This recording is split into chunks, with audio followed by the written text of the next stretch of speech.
Boa noite, capivares, capivaras e capivaros. Estamos de volta nessa terça-feira com nossa dobradinha. Hoje é dia de dobradinha. Hoje nós temos Epicentro do Terremoto com nada mais nada menos que o magnífico Ratoruja. E também às 21 horas a gente volta com Jotun Raivoso trazendo uma aventura maravilhosa de vida de cão. E cara, se prepara porque divertido pra caramba. Criar os personagens já foi divertido pra caramba, então imagina jogar. Mas hoje a gente vai bater papo aqui com o Ratoruja, que esteve sempre aqui no chat com a gente, enquanto a gente estava nas entrevistas, sempre participando com a gente. E hoje a gente vai falar um pouquinho do material que ele produz, um pouquinho de tudo que é. Então, Ratoruja, se apresenta pra galera. Olá, eu sou o Ratoruja, agora participando aqui do canal dos outros. Interessante, estou aqui com capivárias pra bater um bico, né? Bater um papo. É, um papo não, né? Hoje é dia de bater bico. Lembrando a Aí galera... você vai, muda a piada e eu acabo rachando o bico, aí fica ruim. Cara, vai ter muito trocadilho com bico hoje. Gente, passando aqui um avisinho rapidinho, falando da nossa agenda aqui do Capim Remoto.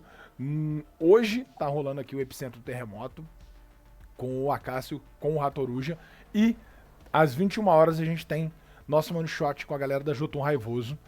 Na quinta-feira é feriado, então infelizmente a gente não tem sessão na quinta, mas pra compensar, sexta-feira tem o episódio final de Destruidor de Mundos, Alien RPG pra galera que tá acompanhando aí, tava faltando aquele último episódio, cola com a gente na sexta-feira às 21 horas, e semana que vem, na terça-feira, dia 17, a gente tem a Luluzinha falando de... travou aqui a mente, do jogo... solo dela, do metrô. E também temos às 21 horas, na dobradinha de terça, a sessão de Weizen, que era para ter acontecido no finalzinho do mês passado. A gente teve um probleminha técnico ali que impossibilitou, mas a gente volta.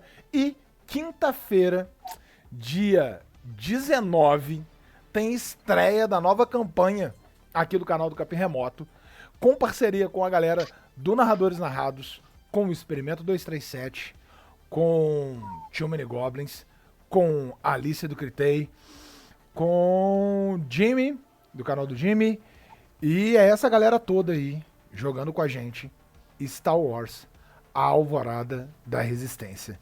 O Alvorecer da Resistência. O Alvorecer da Resistência. Então cola com a gente e não perde nada, que é Star Wars, e cara, os personagens estão... tá tudo muito foda. Tem que acompanhar com a gente pra vocês pegarem tudo que tá aí por trás. E... Mas essa escória toda aí é rebelde?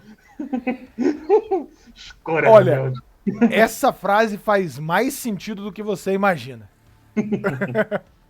Mas pra vocês entenderem a escória rebelde, cola com a gente lá no dia 19. Passando pra galera que acompanha com a gente aqui, o Capim Remoto, ele tem uma parceria muito foda com a galera da Torre Arcana Minis. E é a galera que faz os dados personalizados. Então você tá procurando dados personalizados pro seu RPG ou pro seu personagem, ter o conjunto de dados específicos do seu personagem, entre em contato com a galera da Torre Arcana, que você vai ser atendido magnificamente, com personalização magnífica. Eu posso ter dados do Ratoruja na Torre Arcana? Pode. E detalhe, olha, a Torre Arcana, ela faz a miniatura e coloca dentro do dado. Então você pode ter realmente um dado da Ratoruja. E chegando lá, já avisa a hashtag Capivara ganha 5 e leva 5% de desconto na hora com a galera lá da Torre Arcana. Além disso, galera, tem cupom também lá com a galera da Caleidoscópio. Então, dá uma olhadinha lá no site da Caleidoscópio, Chaves da Torre. E não é só de Chaves que a gente tá falando. Tem muita coisa, muito material de RPG foda lá. Dá uma olhadinha no site deles.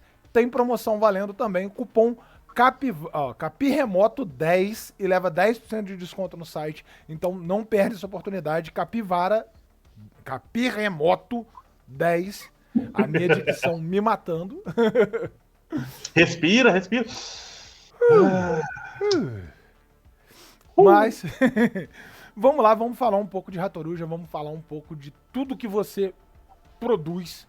E apresenta pra gente o que é o Ratoruja, o que é tudo isso que você tem? Quem que é esse personagem? Quem que é Ratoruja? Bom, assim como diria Jack, o Estripador, vamos por partes, ok? Melhor de Primeiramente, quem é o personagem Ratoruja? Ratoruja é uma coruja meio rato, uma coruja com rabo de rato, eu não tô com o rabo agora que eu tô sentado, e ele me atrapalha um pouquinho. E ele é um personagem que eu criei para me representar. Há muito tempo atrás, quando eu comecei a escrever o primeiro romance, eu meio que me representava como um samurai panda. E eu acabei escrevendo uma história para esse personagem, que virou um dos 3 protagonistas da minha trilogia de livros. Aí eu não me identifiquei mais com o personagem, porque o personagem passou a ter a personalidade dele. Então eu queria algo que tivesse a minha personalidade, que fosse eu. E acabou que nisso nasceu o Ratoruja, que é esse personagem que vocês estão vendo aqui, e que tem lá no meu canal do YouTube, que tem o mesmo nome, Ratoruja. O meu canal do YouTube é outra parte, é outra história. Basicamente, eu tinha um projeto com o meu melhor amigo, que já apareceu em vídeos, o Pedra, e a gente ia fazer um projeto que o nome é sensacional, que até hoje eu não divulguei o nome, porque talvez ainda esse projeto venha a ocorrer, então eu tô guardando para ninguém usar, porque até hoje é incrível, é um nome perfeito para um projeto desse, e até hoje não tem um canal com esse nome, e é sensacional. Então, a ideia do canal Ratoruja era eu treinar, eu aprender a gravar vídeo, editar vídeo, para a gente depois usar essas habilidades para o projeto. O projeto nunca saiu do campo das ideias, e o canal Ratoruja acabou ganhando um pouquinho de força, um pouco de expressão, e com o tempo eu fui moldando ele. No começo eu fazia vídeo de jogos de videogame, dando minha opinião, mas não deu muito certo, e eu vi que eu gostava muito mais de jogar RPG solo. E eu foquei nessa parte de jogar RPG solo, e foi o que desandou, né? Desandou quer dizer que saiu do caminho, ele andou. E de um tempo pra cá, eu tive uma ideia de fazer mais um programa sobre RPG, que o meu canal é um canal, então ele tem vários programas. Tem o Ratoruja Show, que é um programa que eu falo de qualquer coisa. Tem o Enrolando Dados, que é eu jogando algum RPG solo. Tem as séries específicas, sagas de campanhas de RPG solo. Tinha uma série chamada Book Review, onde eu analisava livros, só que eu não estou tendo muito tempo de ler, então ela está congelada por enquanto. E um tempo para cá eu tive uma ideia de fazer mais uma série sobre RPG, porque eu queria falar sobre mecânicas específicas de certos RPGs, ou mecânicas que eu gosto, mas nunca vi em um jogo, que o primeiro episódio foi justamente sobre isso, e que eu fiz o por trás do RPG. Então, não é um jogo para eu jogar RPG ou necessariamente para eu apresentar RPG, mas é para eu falar sobre RPG.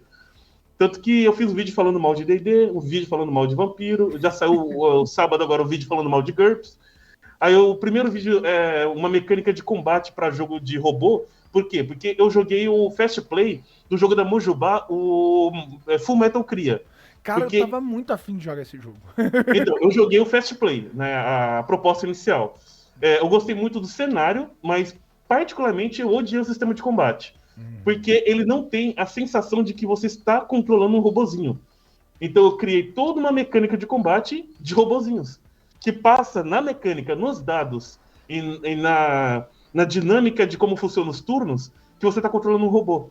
E totalmente inspirado no desenho Medabots, né? Porque é o que vem da cabeça. Eu sou muito fã de Medabots. Real, gosto muito da ideia do Medabots. E na hora que eu vi o Fullmetal Cria, eu falei, cara, isso é Medabots, é o que eu queria. É Medabots BR. Medabots BR, né, velho? Porque você chamar o Medabot de cria é muito maneiro. Full Metal Cria, eu adorei isso. Muito foda. Cara, tipo, todo o processo do Ratoruja, então ele surge com um projeto que ainda nem aconteceu, né? O canal do YouTube surgiu com esse projeto. O personagem surgiu daquela outra coisa que eu falei, do personagem para me identificar. Certo. E você falou sobre os livros ali, os romances, né? Você tem 3 romances lançados já, né? É uma trilogia. É um romance com começo, meio e fim, né? São 3 livros, porém cada livro também tem começo, meio e fim. Então se você pegar o primeiro ou o segundo livro para começar, tudo bem. Os 3 livros estão na Amazon atualmente. Eu já fiz várias cópias físicas, eu vendi várias cópias físicas, mas trabalhar com o físico dá muita dor de cabeça. Então, por enquanto, só tem na Amazon. O primeiro, se você tiver aquele Kindle Limited da Amazon, você pode ler o primeiro livro totalmente de graça. Mas no site que eu fiz para a trilogia, que é trivagaba.webnode.com, tem lá no meu Linktree, tem lá. Sim, já existe uma amostra grátis, tá? Tem uma amostra grátis, todo mundo pode baixar a amostra grátis e ler. Logo na primeira página, se der, você tem embaixo. Aí embaixo tem um link grandão, amostra grátis. Clica aqui, você clica e pega Pego acho que os 6 ou 7 primeiros capítulos, é bastante coisa. Bastante É quase coisa um terço mesmo. do livro, deixei lá umas 40 páginas. Não, um pouco mais de 7 capítulos. Eu deixei um terço do livro lá para as pessoas lerem. Cara, foda. Que... E é uma história de jornada por um mundo que eu criei. É um mundo onde todos os personagens são antropomórficos, né? Uhum. Porque eu queria escrever história para esse panda samurai, que ele não é mais samurai, é monge. E acabou virando uma história de romance com aventura que você vai acompanhando eles. Essa história nasceu primeiro, porque eu tinha um personagem e eu queria escrever uma história para ele. Acabou que são 3 protagonistas, 3 personagens sensacionais. O Ryu Zekarro, que é o panda, a Charlotte, que no fim das contas é a protagonista da história, quem quer um livro com uma mulher protagonista é a Charlotte, apesar do livro não começar com ela, na trilogia como um todo, a história dela que tem ela que seria tipo Anakin Skywalker na trilogia clássica, seria a Sim. Charlotte. E você tem o Tommy Lee Hatfield, que seria equivalente ao Han Solo, né? É o personagem que ou você ama ou você odeia ele. Você não tem muita opção, né? Ou você ama ou você odeia. Mas sempre tem, nesses tipos de livros, um personagem que acaba caindo nisso pra conquistar realmente o público, né? A função dele é você estar ali se envolvendo com ele, seja pra odiá-lo ou pra amá-lo. Mas como escritor, e aí falando Hum. dessa parte de escrever o romance, como que são os desafios hoje para um escritor independente brasileiro dentro da ideia do universo que é a produção literária? Se eu não me engano, eu vi um artigo que por ano saem, acho que 8 mil ou 9 mil livros de romances no Brasil e que são poucos esses que conseguem ganhar um pouco de espaço nas prateleiras. O que você vê como grande desafio para os autores literários hoje em dia nesse acesso um pouco não é bem facilitado, mas hoje em dia você produzir, escrever um livro é mais simples do que era há 20, 30 anos atrás, então Hum. acaba tendo muito volume e o que é o grande desafio para você hoje para ter esse destaque, para ter a presença nas redes com relação à produção literária? Bom, existem 3 grandes desafios, exatamente, não só um, são 3. O primeiro é o que eu chamo do escritor que sonha em ser escritor sem saber escrever. Basicamente, uma gigantesca gente, um monte de gente tem boas histórias para escrever, mas eles não treinam a desenhar. Você tem que. Opa! Deu um bugzinho aqui, mas já voltou. Ok, ok. Então, assim como para desenhar, você tem que aprender primeiro a fazer formas básicas, depois você copia um pouco as outras pessoas, daí você desenvolve como funciona a estrutura do personagem, você aprende a colorizar, você aprende a desenhar mãos, que é a pior parte de todas, você aprende a fazer sombras, você aprende a desenhar mãos de novo, porque você esqueceu. Enfim, você tem etapas. Na escrita é a mesma coisa, só que as pessoas elas não entendem isso. Por exemplo, para escrever meu livro, uma das coisas que me deu combustível para escrever meu livro foi eu ter lido Percy Jackson e odiado do fundo da minha alma. Por quê? São 5 livros pro mocinho beijar a mocinha na última cena do último. Então sabe como isso me deu raiva. E também, Percy Jackson é um livro sobre mitologia grega. E o que você espera sobre mitologia grega? Heróis lutando contra monstros e deuses. Cara, as lutas são broxantes, são horríveis. Uma das melhores coisas do meu livro, uma coisa que eu me orgulho muito, é que as lutas dos meus livros são as melhores lutas de armas medievais que você vai ver em um livro. E não tem magia no meu livro, tá? Apesar de ser num mundo fantasioso, eles passam mais ou menos na época de Napoleão. Mas então, o primeiro desafio é esse: são os escritores que eles não veem que, para escrever bem, você tem que passar por etapas, você tem que aprender várias coisas, várias técnicas. O primeiro livro que você vai escrever não vai ser perfeito. Por mais que você ache perfeito, daqui a 5 anos você vai ler ele de novo e você vai achar que tá horrível. A Trilogia dos Vagabundos não foi meu primeiro livro, meus primeiros livros que eu escrevi. Foi aqueles que eu realmente publiquei, que eu realmente vi que agora tá bom para ir adiante. Publicar. O segundo desafio, esse tem tudo a ver com o que você falou, é sobre o mercado estar sobrecarregado e, ao mesmo tempo, as pessoas não quererem ler. As pessoas leem o dia inteiro. Elas leem mensagem do WhatsApp, mensagem do Telegram, Reels, elas veem vídeos de 1 minuto em 2x, entendeu? É foda. As pessoas estão consumindo cada vez mais ansioso, elas não têm tempo para parar para ler, na verdade elas têm, só que elas não param para ler. E isso é um grande desafio. Você furar essa bolha, você conseguir escrever algo e chegar esse algo na mão das pessoas é complicado. É um desafio que eu não tenho uma resposta certa para isso. Outra hoje em dia, a indústria da escrita, ela tá muito mais parecida com a indústria da música.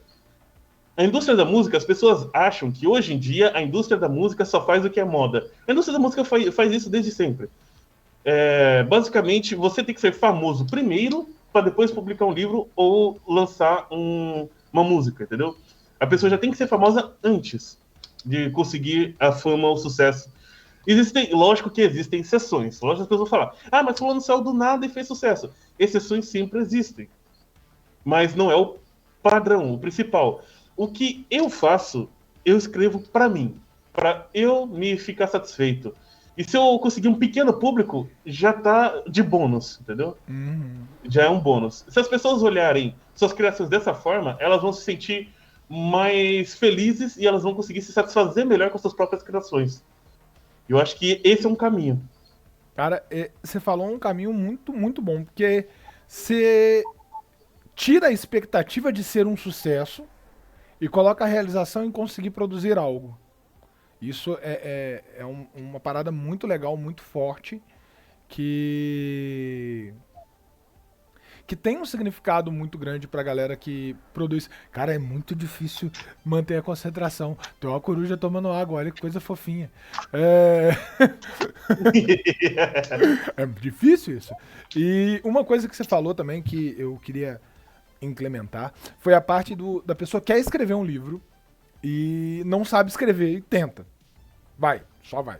Eu tenho um amigo meu de infância que ele, formado em letras, e ele começou a trabalhar para uma editora, isso uns 10 anos atrás, 12 anos atrás, e ele era revisor da galera que tá editando, mandando livros ali e tal. E ele tinha uma frase que ele odiava, que antigamente, hoje em dia eu já não escuto muita gente falando sobre isso, que para ele ser realizado, ele tinha que fazer 3 coisas na vida: plantar uma árvore, ter um filho e escrever um livro. E ele odiava essa frase com todas as forças, porque todo dia chegava um livro pra ele que ele falava, cara, eu tenho que reescrever o livro da pessoa. Eu não tenho que editar o livro, eu tenho que reescrever ele. Porque ele não tá só mal escrito, ele tá mal montado, mal estruturado. E pagou a editora, comprou, vamos dizer assim, comprou para que a editora lance aquele livro, ele pagou para fazer a editora lançar, então o revisor vai ter que transformar aquilo em um livro. E é muito daquelas pessoas que estavam caindo ali para ele, na hora que ele ia conversar com o autor e tal, falar com ele ali um pouco, a pessoa virava, não, eu tô aqui porque eu quero realizar ali, eu já plantei uma árvore, já tenho um filho, e agora eu quero escrever um livro. Nossa, cara, eu já ouvi essa frase várias vezes. Pra mim só falta fazer um filho. Eu fui chefe escoteiro, então eu plantei muitas árvores como escoteiro. Eu já plantei uma árvore, já tenho 2 filhos, então agora eu vou escrever um livro e fazer raiva em alguém pra tentar editar o que eu escrevi. Maldade você é muito mal. Você não é capivara, não. Capivaras não são maus, não. Não, capivara é amor, capivara é família, coraçãozinho. Existe um jogo que chama Extremely Powerful Capivara. Que tá. Ele tá em acesso antecipado. Então tem só a demo pra jogar. E é muito gostoso de jogar. Eu já joguei. Eu vou procurar, depois você me passa o nome direitinho. Ó, o chat aqui veio chamar. Mas que loucura, pergunta para o Corujão. Opa. Como você recebeu o boom de jogadores de RPG jovem que chegaram pelos braços do Cellbit? E ele questiona se você chega a narrar Ordem Paranormal. Olha só, sobre a Ordem Paranormal, é engraçado que eu tava estudando a Ordem Paranormal umas 2 ou 3 semanas atrás. Não, mais ou menos isso. O boom de jogadores que veio graças ao Cellbit é muito bem-vindo. Muita gente fica sendo maldoso falando, mas veio só porque ele é famoso e tal. Não, velho. Cara, é igual Crepúsculo. O que é pior? Ler Crepúsculo ou não ler Crepúsculo? Pior é não ler, ponto, entendeu? Exatamente. Se a pessoa está sendo incentivada a ler, isso é perfeito. Se a pessoa está incentivada a jogar RPG, ótimo. O Ordem Paranormal, ele pra mim tem 2 pontos, tá? Eu assisti um resumo das séries, porque são muitas horas, e o resumo é muito bom. E eu consegui pegar pelo resumo também, eu comecei a assistir, só que depois eu pulei pro resumo. O Ordem Paranormal ele tem 2 fases. Tem a primeira temporada em que o Ordem Paranormal era um hack de chamado de Cthulhu. E a segunda temporada em diante, ele utilizou o sistema dele, que é o sistema que está à venda. Quando ele era um hack de Call of Cthulhu, ele funcionava bem. Quando ele virou um sistema próprio, ele mudou completamente o foco. Quando ele era um hack de Call of Cthulhu, ele era um jogo investigativo de suspense. Quando ele virou um sistema próprio, ele virou um sistema de ação. Muito mais sistema de ação. Virou basicamente um... Eu ia falar um 3DT, mas 3DT é um pouco demais. Ele virou um D&D, só que um D&D com a temática... Na minha visão, ele é um pump agora. É tipo, enfrente um monstro. Tanto Exato. que até o Selbit, ele tá pra sair agora um novo livro pra Ordem, né? Que vai tratar o sobrenatural como um investigativo. Ele vai tirar o combate ao monstro e vai voltar pra essa temática de descubra o sobrenatural, entenda o que tá acontecendo e tente lutar contra isso. Não necessariamente mate isso, destrua isso, mas tente. E eu acho que é uma pegada melhor. Eu jogo Ordem Paranormal no canal, né, com o André. E o André narrando, a Nádia, a Diana Santana, Dilbis e Bardo e Bela. Que a gente tem uma mesa na Crônica Labirinto. Cara, na moral, Ordem Paranormal é muito bom, velho. O lore de Ordem Paranormal é bom. Ele é bom. E aquele que cria uma crítica em volta disso, ele tá muito errado, ele não tem noção. Sim. E esses jogadores novos, jovens, que estão vindo por causa do Selbit, na minha visão, isso é maravilhoso. Cara, o quanto era difícil quando eu era mais jovem lá, você virar pra um colega de classe ali na 8ª série, primeiro ano científico, virar pra pessoa e falar, cara, eu jogo RPG. Você tá afim de jogar? Você quer conhecer? Aí o cara, é no videogame? Você, não, a gente vai precisar de livros. E a pessoa simplesmente te ignorava depois daquilo. Muitas das vezes. Comigo aconteceu um pouco diferente, demorou pro RPG chegar na minha vida. Quando chegou, a gente ficou bem viciado jogando. Porque a gente não usava um sistema mesmo. A gente já começou no Homebrew, sistema próprio. A gente basicamente pegou de 1 ou de 3 do Play 1 e a gente jogava em forma de RPG. Ah, que massa. Isso é massa. Eu comecei a jogar em datas, não, com 14 anos. e nessa época... Foi mais ou menos por aí, 14, 15 anos, foi uma mesma idade.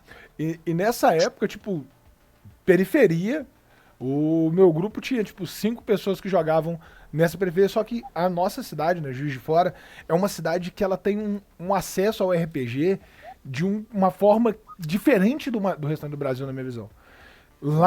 Aí agora eu vou falar datas pra fazer sentido.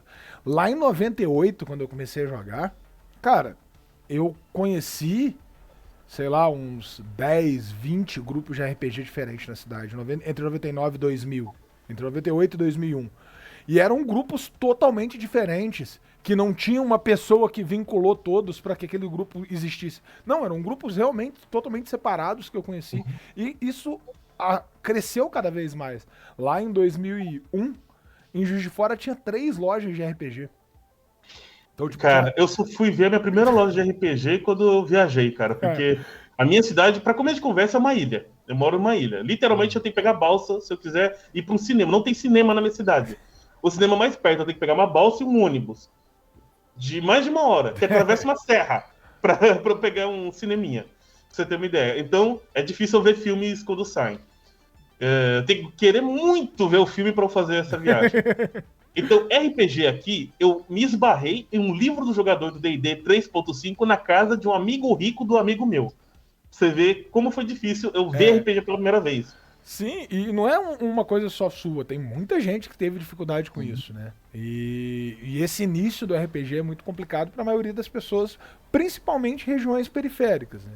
E regiões que não são muito volumosas, litorâneas, que são cidades muito mais turísticas, então tem muito menos acesso a essas coisas. Então, você ter um produto que tá ali na mídia, porque hoje, na minha visão, a Twitch, o YouTube e o streaming em si, ele é o novo televisão. Nova fonte de entretenimento real é essa.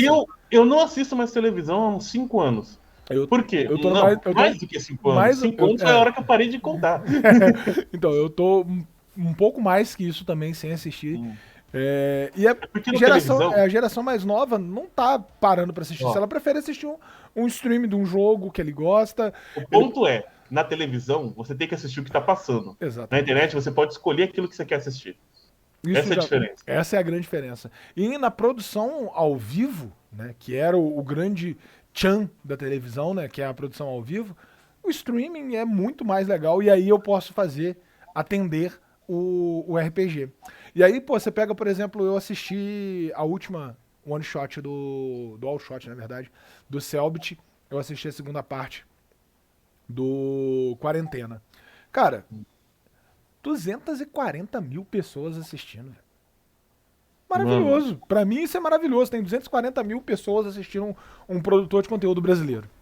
Imagina eu mestrando uma partida de RPG do Capinaremos, mestrando um jogo da 101 Games, que eu gosto de mestrar, e com mais de 100 mil pessoas assistindo. Como é que você vai ficar? Nem 240, 100 mil já... E aquele negócio, se 10% desses 240 mil, 10%, começar a migrar para outros conteúdos, outros produtores de conteúdo, trazendo RPG, assumir aquilo dali para a vida dele e começar a jogar, cara, é mais gente produzindo, mais gente acessando, e aos poucos essa curiosidade vai aumentar e vai vai chegar até a produção de conteúdo brasileiro, o restante do Brasil, vai chegar ao indie, que é o tema que eu vou puxar aqui agora, que são os jogos de RPG indie que também o Ratoruja produz, alguns deles, né? Estão lá na lojinha do Coisinha Verde, né? No Bazar Verde. No Bazar Verde tem ali um material. E agora a gente falou do desafio literário, que a gente já conhece, e eu sempre pergunto pro pessoal que tá produzindo, que tá trazendo aqui o seu material, falando um pouco do seu material, eu vou pedir para você falar e apresentar o material que você produz dentro da linha de RPG. Opa, eita lasqueira, eu vou falar sim, mas eu precisaria de um minutinho só pra pegar uma coisinha. Então, pode ir lá. Aproveitando esse um minutinho dele indo lá pegar, galera, não esquece de dar aquela conferida lá na Torre Arcana, minis e dados. Se você tá procurando o seu dadinho, sua miniatura especial, a Vanessa tá ali pra fazer o seu dado personalizado nas cores que você quiser e com o conteúdo que você quiser. Então, se você quiser um dado para Ordem Paranormal, com os elementos de Ordem Paranormal descritos do lado de dentro do seu dado, ela vai fazer para você, já que a gente estava falando de Ordem. Ou se você está produzindo o seu jogo e você quer um dado especial para esse sistema que você está produzindo, entre em contato com ela que ela faz esse dado para você também. Eu tive até que perder a cabeça um momento para poder pegar isso aqui. Mas o que é isso daqui? É o meu Soul Tale, o meu grande RPG. Eu fui atrás de um encadernador, não o encadernador, um tipo de encadernador, a Taverna do Orc, para fazer essa versão linda, maravilhosa, de alta qualidade. Muito bonita. Do RPG, que você pode ter a versão PDF no Bazar Verde, pelo precinho, pela bancadela do preço, paga quanto quiser. De 0 a 10 mil reais. É bonito que tem o Ratoruja na parte de trás. E o Soul Tale foi a minha grande criação da RPG Solo. Não foi o primeiro jogo que eu criei, né? Mas é o jogo do meu coração, porque ele mistura uma coisa que eu sempre quis jogar em RPG com uma temática que eu gosto muito, entendeu? A coisa que eu sempre quis jogar no RPG e se os jogadores interpretassem dois personagens? Essa é a proposta do Soul Tale. Você controla um guerreiro e uma arma falante, que juntos são o que se chamamos de caçador de recompensa espiritual. Ou só caçador para encurtar. Então, no Soul Tale já começa falando que você morreu, mas é aí que começa a história. É um mundo espiritual. E o outro é a temática que é inspirada, logicamente pelo nome, quem conhece, Soul Eater, que é um anime, um mangá / anime, que tem uma temática meio de grafite. Por isso que tem um grafite aqui atrás, né? Tem essa cara meio de grafite. Só que ele me inspirou apenas essa ideia de arma falante, porque lá são dois personagens também que trabalham juntos, e no estilo gráfico, só que eu desenvolvi meu próprio universo e o meu próprio estilo gráfico também. E o Soul Tale é o meu xodózinho do coração, foi a minha primeira grande paixão no RPG solo, em quesito de criação. Não foi o primeiro que eu criei, eu comecei como todo mundo criando um Dominus. Quem não sabe, Dominus é uma o Tarcísio Lucas falou bastante do Dominus, que é uma base para você criar RPG solo. E eu comecei criando um Dominus inspirado num jogo chamado Borderlands, que é o Dominus Bem-vindo à Fronteira. Foi minha primeira criação. Nós temos um das nossas capivarinhas que tá sempre aqui junto com a gente, que é como se fosse um filho pra nós aqui da família Capivara, que é o Skull. O Skull tem ele é fã demais de Borderlands e a princípio, em novembro, a gente tem uma DualShock de Borderlands usando o sistema oficial deles. Borderlands é o seu oficial de RPG? Não sabia. Tem. Eu fiz um Dominus inspirado. Né? Interessante. Então, meu primeiro foi o Dominus Bem-vindo à Fronteira. Depois eu fiz mais um Dominusinho, que eu não lembro agora qual é. E o terceiro foi a primeira edição do Soul Tale. Ele começou como um panfleto chamado Entre Almas e Armas, né? Porque a ideia é mundo espiritual, uma alma e uma arma. E ele foi evoluindo com o tempo até a terceira edição, que é a última, essa daqui. Comecei a trabalhar numa quarta, mas aí me veio uma ideia muito bacana de adaptar Vampira Máscara para Dominus. Aí nasceu a minha última criação, que é Vampiros Dominus. E do Vampiros Dominus vai nascer minha próxima criação, que é aqui em primeira mão, no Capinaremos. Eu vou soltar para todo mundo que até o fim do ano vai ter um financiamento coletivo de um novo RPG criado por mim, com uma proposta de RPG de novo, que eu queria muito jogar, mas que eu não encontrei algo parecido no mercado. Que é basicamente um storytelling de fantasia medieval. Pô, interessante. Não é Vampiro Idade das Trevas, não. É um storytelling, só que você é um aldeão, você é um mercenário, você é um membro da igreja e tal. É um mundo que eu criei, um mundo não muito grande. Eu gosto de mundos um pouco pequenos, porque você consegue explorar bastante ele. E é um Dominus também. Ele é filho do Vampiros Dominus. Então, tudo que eu criei no Vampiros Dominus para adaptar o vampiro, eu tirei toda a parte de vampiro, coloquei fantasia medieval e coloquei muito mais coisa que eu fui aprendendo com o tempo. Então, é o popurrí de todas as minhas criações. E eu foquei muito tanto nos jogadores iniciantes quanto nos avançados. E também foquei tanto em jogadores solo quanto em grupo.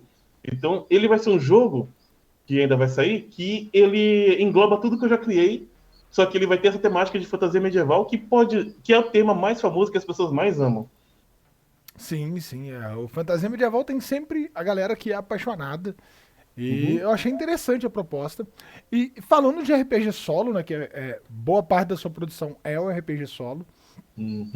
Hoje, o mercado do RPG solo, você acha que ele está estagnado, em crescimento?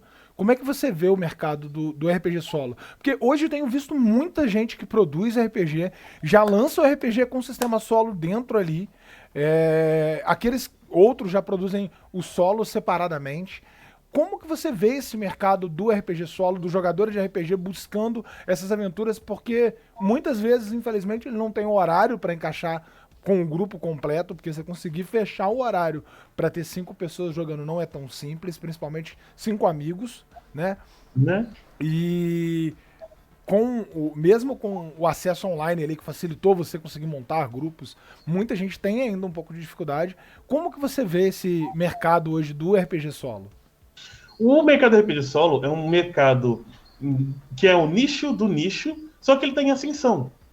Ele é um mercado extremamente movimentado, principalmente por causa de uma pessoa, Tarcísio Lucas, que parece uma máquina, que não para de criar jogo, um atrás do outro, e várias outras criadoras, como a 101 Games, a Coisinha Verde, aí temos a própria Jotun Raivoso, com vários jogos solo também. Tipo, o Indivisível, Press, tem muitas. Tá nascendo uma área do RPG separada do RPG mainstream que tá crescendo bastante. Como nos jogos de videogame você tem os AAAs e os indies. E o RPG solo é o indie do mundo do RPG. E eu, particularmente, gosto muito mais de jogos indies hoje em dia, para jogar no meu computador, que os consoles que eu tenho não lançam mais jogos hoje em dia. Faz muito tempo que eu não vejo uma fita de Super Nintendo nova. Então, eu só jogo no PC.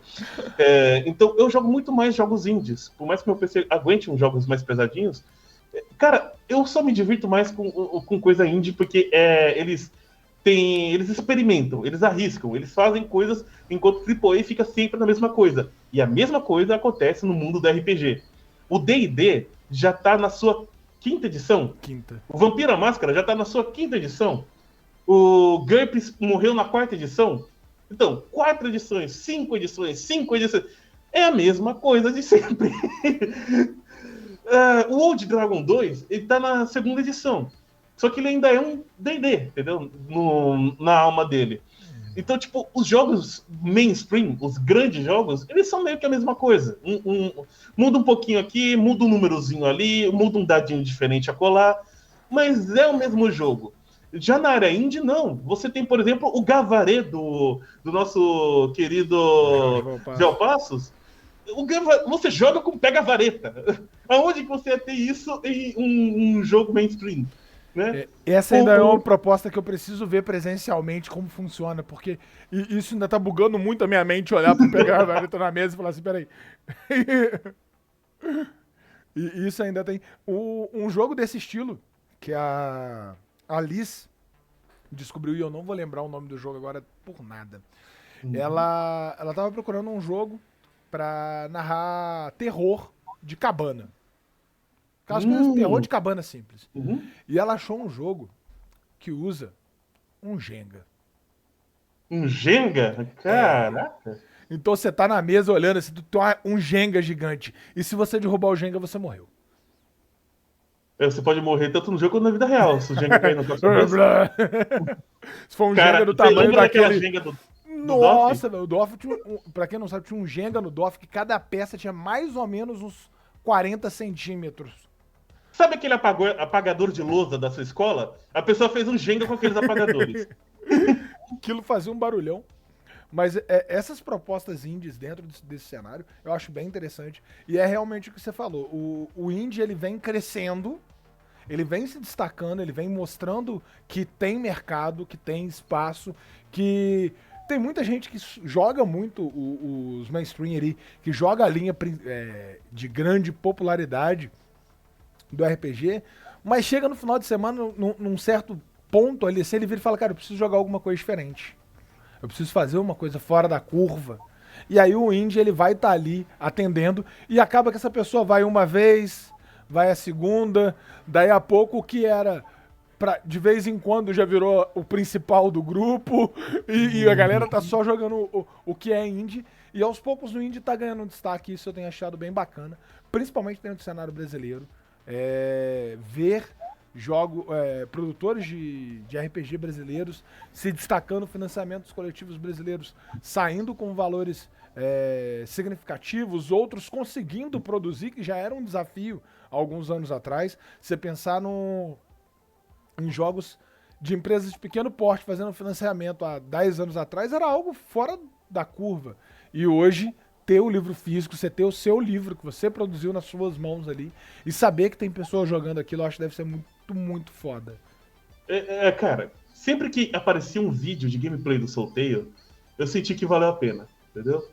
E eu também vi alguma mecânica que, porra, poderia mudar isso daí, né? A gente nunca tá satisfeito completamente com a nossa criação. A gente sempre quer corrigir alguma coisa, mudar alguma coisa. Uma coisa que eu aprendi há muito tempo atrás é que um livro, ele vive 2 vezes. 2 vezes. A primeira, quando ele é escrito. E a segunda, quando ele é lido. Acho que ficou meio mal isso, né? Enfim. E, cara, sempre que alguém joga um RPG meu, faz um vídeo, eu fico muito feliz, eu faço questão de comentar, quando dá, compartilho.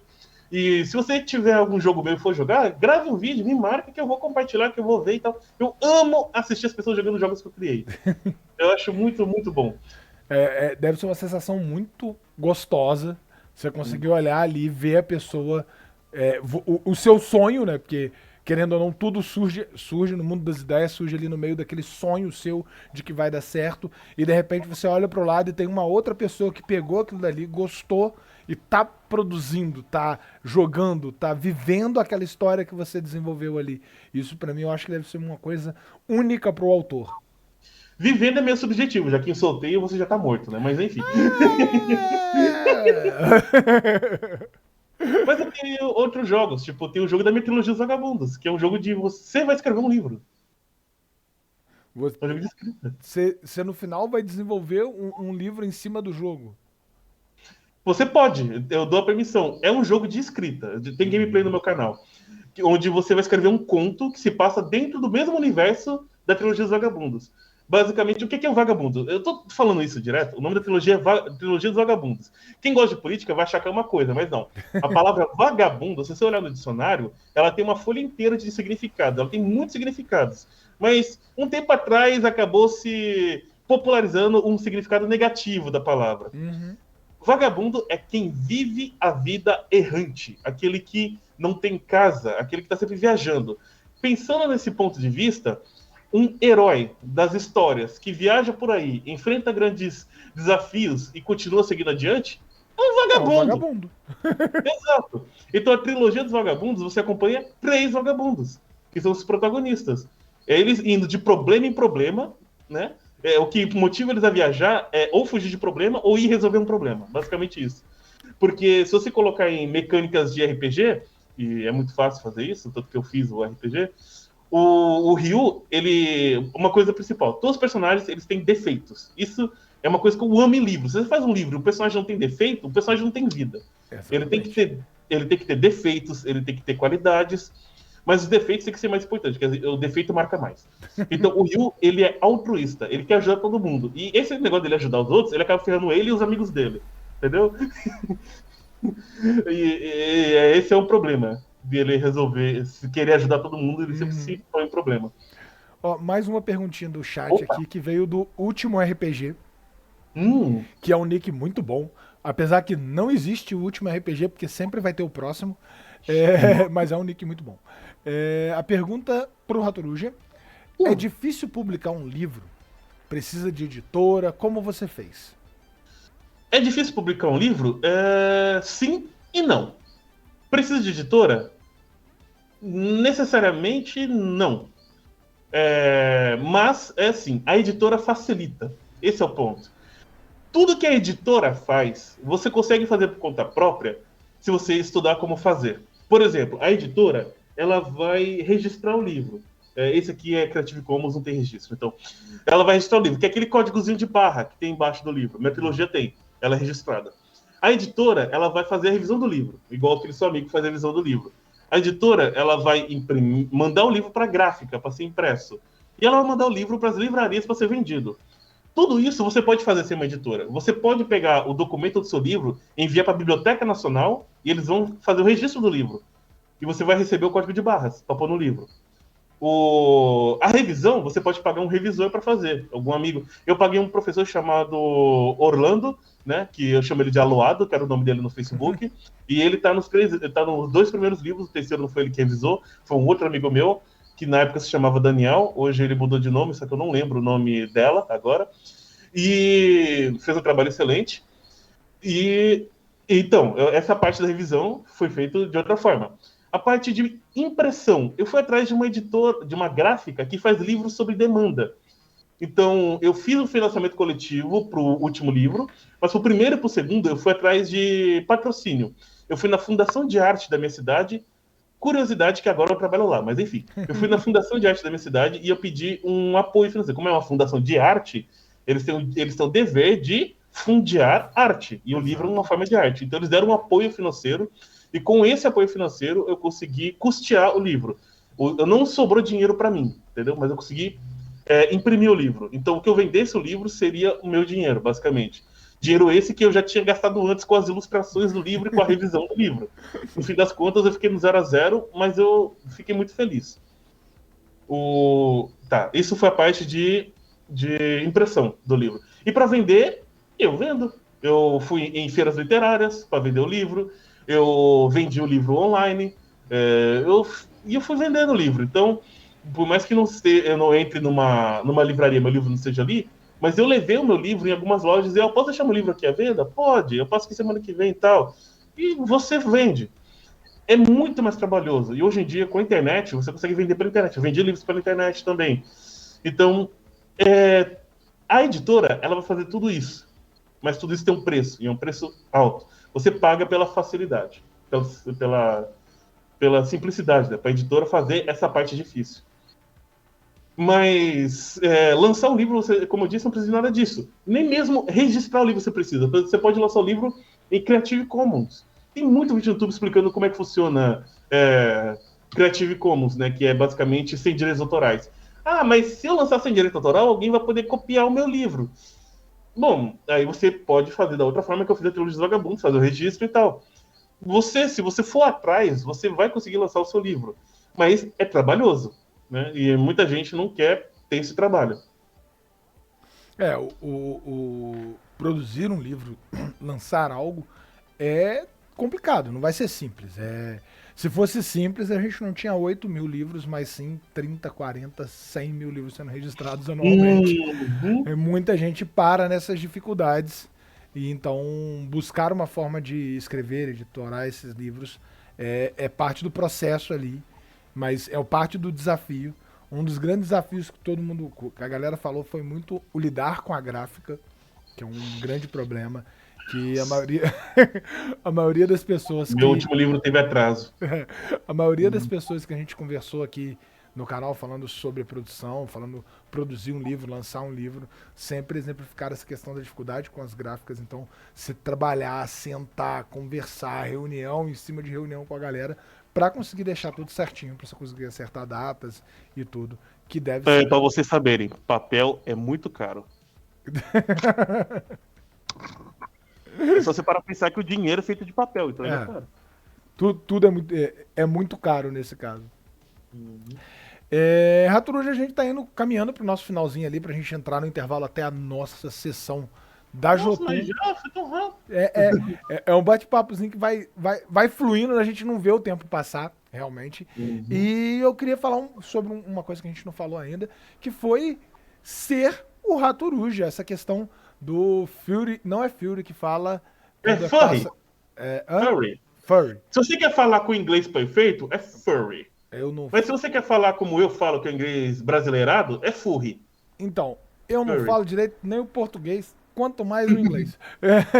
Mas esse universo do Ratoruja e a presença dentro disso, eu queria falar um pouco disso, porque o Ratoruja em si, a personalidade, a imagem dele, eu acho muito, muito foda. Eu já tinha visto algumas coisas sobre outros tipos de... Você falou o termo correto. E eu quase falei... Não, quando é homem-animal. É antropomórfico. Isso, antropomórfico. Eu ia falar licântropo e eu ia errar muito feio. Aí vi é já um jogo da City Games. Outros personagens antropomórficos com outros tipos de animais, mas com ave foi uma parada nova. E como que é pra você a receptividade das pessoas, a receptividade desse universo, falar um pouco desse universo, que é uma coisa que normalmente não tá nas nossas pautas, mas eu queria trazer um pouquinho pra cá, pra você poder ter essa liberdade de falar um pouco disso também. Eu fico muito feliz porque esse é o meu diferencial, né? É o que faz as pessoas lembrarem de mim. Ele é o Ratoruja. Eu acho muito massa. Por ser uma ave, por ser o diferencial de ser uma ave, o mundo furry, ele é muito conectado a animais tipo cachorros, gatos, lobos e dragões. Esses são os tipos mais comuns. Cachorro, gato e lobo, animais domésticos. Dragão é o primeiro animal de fantasia que você imagina. Então, é muito comum você ver furries desses tipos. Agora, coruja, ele nasceu por uma decisão minha depois do Panda, lá, que era o seguinte: eu queria um personagem que fosse a minha cara, que representasse alguma coisa eu. Então, levando em consideração que todo mundo chama eu de inteligente na época. Um monte de pessoal burro acha que eu sou inteligente, enfim. E tem dois animais ligados à inteligência: a coruja e o rato. A coruja é a inteligência do sábio, é a inteligência do professor. E o rato é a inteligência do malandro, é a inteligência do esperto. E eu uni os dois em um só, porque eu apresentei para o meu melhor amigo e eu perguntei, eu sou uma coruja ou um rato? Ele falou, por que não os dois? E virou os dois. Mas eu gosto mais da coruja do que do rato, por isso que eu sou mais coruja do que rato. Entendeu? E é daí que nasceu a coruja. E é uma coisa que você falou que eu concordo. É raro ver pássaros, e eu gosto muito. O que mais você vai achar de pássaro é grifos, de novo, indo para o quesito de criaturas místicas. E eu gosto de pássaro porque tem pouco, então eu já me destaco um pouquinho, eu acho bacana isso. E corujas são, assim como capivaras, são muito fofinhas. Você vê vídeo de coruja é muito amorzinho. Tá, coruja mata coelhos para comer, porque elas são carnívoras, mata. Mas vê um casal de coruja se bicando. Vi uma corujinha buraqueira, que tem muito em Minas, e tem aqui também, tem muito. Saindo assim de manhã cedo da toca olhando para fora. É muito fofinho. Coruja é o pássaro mais fofinho que tem. E sem contar que coruja tem voo silencioso, é o pássaro que voa, que faz menos barulho. Eles fizeram um teste pegando microfones super sensíveis e gravaram os decibéis do voo de uma coruja. E eles não conseguiram captar, porque é muito. O design dela é para ela ser silenciosa. Coelhos criam orelhas para ouvir os predadores vindo, e a coruja cria plumas para abafar os seus sons, para não ser ouvida pelo coelho. Uhum. Caraca, curiosidade muito bacana, eu não sabia. Sim, eu, como gosto de coruja, acabei estudando pra caramba. A coruja tem a melhor audição das aves, de todas as aves, porque a melhor audição é a coruja. Né? A visão aí é a águia tem uma visão bem melhor do que a da coruja. Principalmente a melhor visão é brasileira, né? Que é o gavião real, que não deixa de ser uma águia também, que é a arpia. Que é um pássaro de 1,5 m. É o maior pássaro que existe. É. O maior pássaro de todos. Acho que o carcará também tem uma visão muito boa. E, cara, tem muitos tipos de coruja. Isso é uma coisa que é incrível. Você pensa, coruja, você tem coruja orelhuda, coruja das neves, coruja das torres, pequena coruja. E sabe onde nasceu meu grande paixão por coruja? Por causa da Lenda dos Guardiões, que é o livro das corujas. Sim, São sim. 15 livros. Eu li os 15 e eu acho eles muito melhor do que Harry Potter. E é filho de Harry Potter.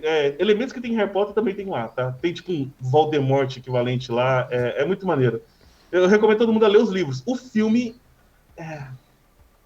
Deixou a desejar. Então, o filme é bonito, mas ele mudou bastante coisa da história. Entendo essa questão de alterações na história ali. E qual que é a dica que você dá pra quem tá querendo se introduzir nesse mundo, entrar no mundo Fúria?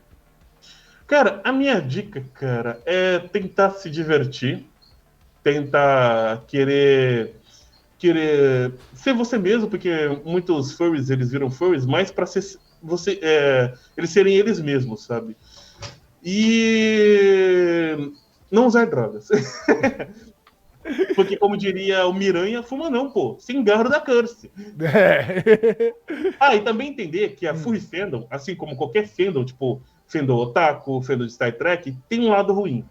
E muitas vezes o lado ruim acaba sendo mais exaltado pelo que não faz parte da fandom do que ele realmente é. Tipo, ele parece muito maior do que ele realmente é. Toda fandom tem um lado ruim, a Furry Fandom também tem. Eu não gosto muito, mas toda fandom tem. Tipo, otaku, você tem aquele pessoal que... enfim, nem vou falar aqui, deixa quieto. Sim, nós entendemos a polêmica, mas muito obrigado pelas dicas para quem acompanha a gente e tá querendo participar desse mundo aí, entrar nesse mundo. É uma parada legal de você se identificar, é uma parada legal para você se representar, para você ser você mesmo. E se você deseja, vai lá. A gente tá aqui para apoiar isso. A gente quer que as pessoas possam ser elas mesmas em todos os seus espaços, sem ter que ser forçado a ser pessoas diferentes, simplesmente para atender a necessidade ou a vontade dos outros. Muito obrigado por todas as dicas, por todo esse bate-papo que a gente teve, Ratoruja, por tudo que você falou com relação à grande produção literária, a metodologia para se produzir um livro, que foi uma parada muito legal, e todas as dicas que você pode trazer pra gente. Parabéns pelo seu trabalho e pelos livros que você produz. E espero sucesso da agora em diante. Espero em breve trazer material seu também aqui pro canal para poder jogar junto. Que seja um jogo solo para mim poder fazer durante o dia ali, que eu gosto muito de jogo solo. O jogo solo foi o meu segundo caminho. Meu caminho para leitura veio do RPG. Eu, por ser TDAH, eu sempre tive muita dificuldade na infância para ler. Porque se eu começar a ler e alguma coisa chamar minha atenção, eu esqueço o que eu tava lendo e foi embora. Só que o RPG me forçou a ler e a criar técnicas de leitura. Eu lembro que na adolescência minha mãe enlouquecia. Porque eu virava pra ela e falava assim, vou ler. Aí eu pegava o meu livro de RPG, sentava no sofá, ligava o som no último volume e começava a ler. Eu precisava do barulho em volta para me concentrar na leitura. Eu também fazia isso. Eu lia ouvindo música. Só que eu pegava música que não tinha voz, não tinha cantor. Era música sem cantor, porque se tinha voz eu ficava cantarolando. O que eu tava lendo mesmo? Então, eu lia cantarolando. Então, Você era um nível mais alto que é. eu. E o livro-jogo foi minha sequência disso. Depois que você pegou a familiaridade, o RPG me fez ler. E me fez ler muito mais coisa do que só RPG. Porque eu ia montar um personagem, eu queria montar ele com uma história extremamente rica. E aí vai eu ler mitologia grega inteira, porque eu queria montar um personagem para uma aventura de um dia. Entendeu? Então foi muito disso, vivenciar muito disso. O livro-jogo entrou. Na época era aqueles livrinhos da Steve Jackson do. Eu Mas tenho alguns que eu, como sempre, não completei, a grande maioria, mas eu era apaixonado, então em breve eu vou estar buscando adquirir, pegar ali alguns dos seus para me poder fazer junto com o público em live. Eu acho que vai ser legal jogar um livro-jogo ali junto, acompanhar junto com a galera, executando o livro ali. E morrendo depois do capítulo 7, como normalmente acontece. 7? Poxa, você já jogou a Montanha do Feiticeiro de Fogo? A Montanha de Fogo. Eu sei qual que é, eu O já vi, eu não Feiticeiro da joguei. Montanha de Fogo. Feiticeiro da Montanha de Fogo. Eu já vi, Feiticeiro da mas Montanha de Fogo, você morre no segundo. No segundo. Tipo, a primeira opção tem 4 opções. Se você escolher, tem uma das opções específicas que você escolhe ele, e aí vai cair 2 opções, e aí não importa o que você escolher, você morreu. Você errou lá naquele primeiro caminho. Então, tipo, a primeira escolha já te mata. nossa. Então, eu já vivenciei muitas mortes naquela montanha magnífica do feiticeiro maravilhoso. Deu um pouquinho de ódio desse feiticeiro. Você tá falando igual um jogador de Dark Souls. O sentimento é o mesmo. O sentimento é o Não, mesmo. eu sou jogador de Dark Souls e Dark Souls pra mim é relaxante. Cara, cada um com a tortura que gosta, entendeu? Sim. Gostar de ser torturado nesse caso. E. Então, Torturar é jogar FIFA. muito obrigado, Rotorujo, por ter vindo aqui. E eu deixo pra você as suas palavras finais pra galera. Fique à vontade. A minha palavra final é: proteja a Marta! Ai, ai. Bom, eu espero que todos vocês tenham gostado dessa entrevista. Foi de perder a cabeça, realmente.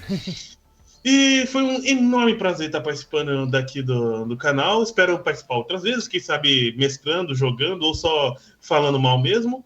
E estamos aí. Eu tenho meu canal no YouTube, né? youtube.com/ratoruja. Eu tenho minhas redes sociais, tenho o Facebook, tenho o Instagram, que é @ratoruja com 2 As no final. Eu não posto muita coisa no Instagram, pra ser bem sincero. Eu uso muito o Telegram.